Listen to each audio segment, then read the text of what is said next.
Diba? Yummy!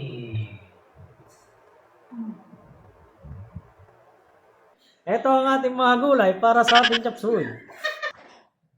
Hi guys, tayo po ay magluluto ngayon ng chop suey. Okay guys, gagawin naman natin ngayon ay ibablanch natin ang ating mga gulay.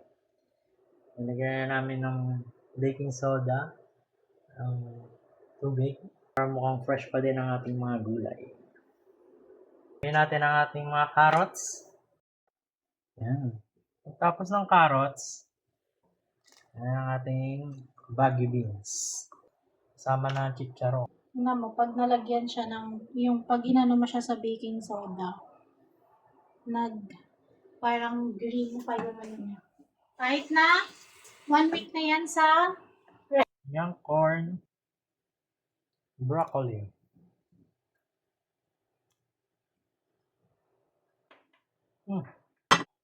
Okay, next.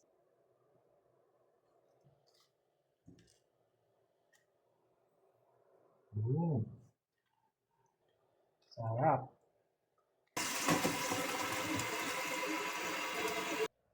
Look at that.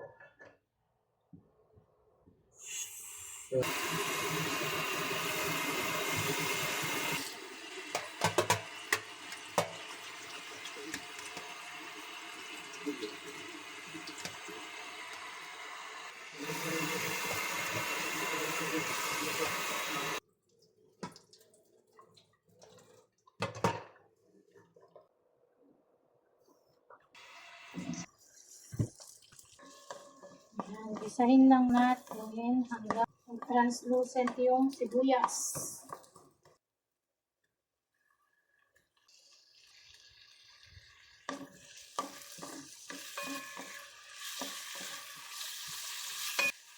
Lagyan mo na rin ng konting salt.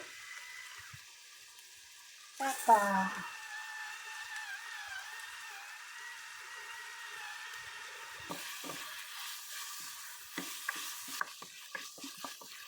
and then yung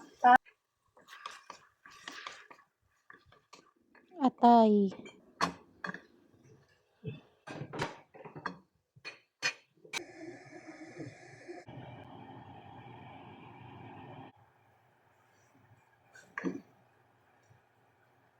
Unahan ko lang yung atay kasi hindi ako siyang tumigas pag overcook.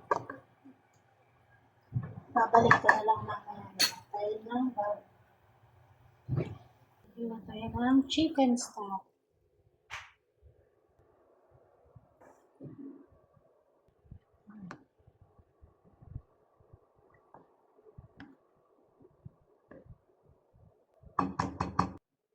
Oyster sauce.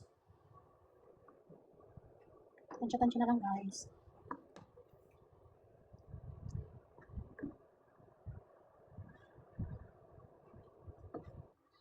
So, malawlaw pa yung sabaw niya. Mamaya, pag okay na yung lasa, lalagyan na lang natin ng slurry. Cornstarch, magtutunaw lang kayo sa konting tubig at kailangan, okay lang muna yung lasa bago natin siya pinakutin.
Diba?